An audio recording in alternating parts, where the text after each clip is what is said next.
going to have a crack. He is, you know. Oh, I say! Brilliant! That is schoolboy's own stuff. Oh, I bet even he can't believe it. Good morning and good morning to you. Welcome to this Good Morning Tottenham away video. I hope you guys are all well. I hope your families are well. And I hope wherever you are in the world, morning, afternoon or evening, you're all having an awesome day. Guys, I wanted to do this video directly from the Tottenham Hotspur training ground, but it's raining and it's cold and honestly, it'd be absolutely getting soaked. I will try and get down there tomorrow and hopefully do a video from there. Guys, yesterday's stream, let's quickly cover this and then we will talk about all the injury updates for our Europa game on Thursday. Look, the stream rather, it was a really good stream. It was a really good stream. It was the most interactive I can remember to date with the people watching in the chat, and we was going backwards and forwards. The great panels, great. And for those who watched it, the lucky ones that watched it would have seen that stream. Unfortunately, for those who didn't get to watch it live, we had to take the video down, the stream down rather.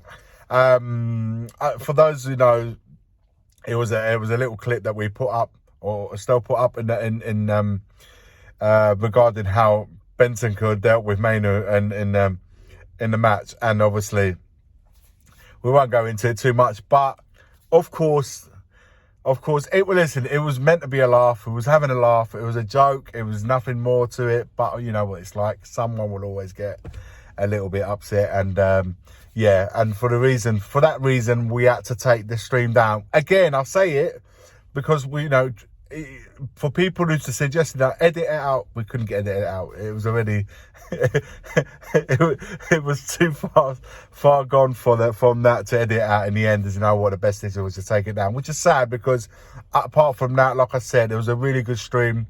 Lots of different opinions on the back of the Man United win. There was a back and forths, it was anything but an echo chamber. It was like we was going at each other, me and Stern and stuff like that. But it was an enjoyable stream, and like I said, it's sad that we had to take it down. But you know what?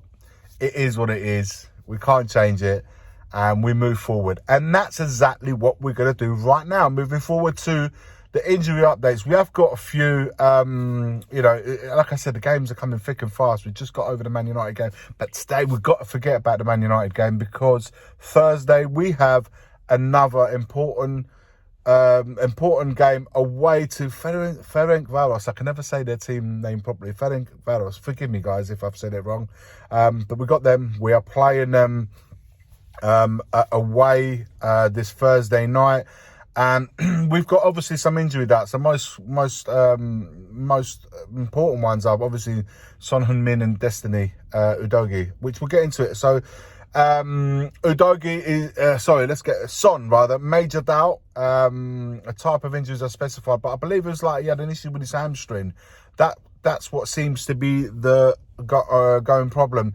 It could be the reason why he hasn't really come off. It hasn't playing as well. I don't know. We'll have to wait and see. But to be honest with you, if he's still a doubt leading up to the game, I wouldn't take any risks because I really do believe we need him. If not for this Thursday, at least have him available for the weekend away to Brighton. He picked up a knock, as we know, against Karabag and subsequently missed a game against a big win against Man United.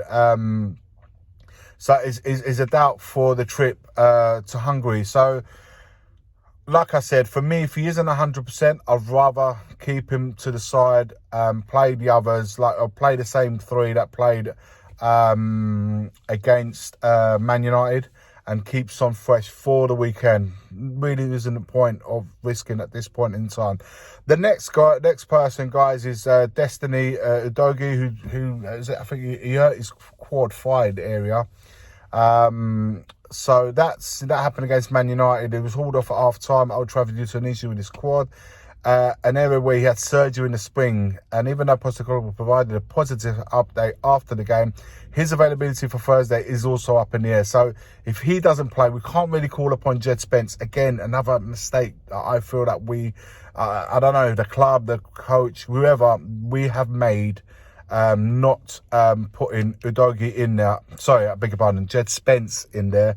Reguilon, of course, isn't available also for the same reason we didn't add him on the list. So it'd be interesting to see if we don't have Udogie, who will play at left back on Thursday. Let me know who you guys would play at left back. Obviously, Dragusin is suspended, so he won't be available either. So there's not a case where Van der Ven can go on the left and Dragusin can play in the middle. We would have to have both Romero and Van der Ven to play that game and then come up with something at left back. Let me know who you would play there. Wilson Odobert, another injury, is a hamstring. This one's going to take a little bit longer. He picked it up against Coventry a couple of weeks ago, and the Frenchman is not expected to be back in action after the international break at the very earliest. So that's going to take a little bit of time. Richarlison, you guys heard from Postecoglou. He isn't going to be speaking about him until he sees him back at training. It's unspecified. We don't really know what the issue is. All we know that he is injured. He's been sidelined for over a month now due to an unspecified injury he picked up in training. Postecoglou is still none the wiser about when the Brazilian might return.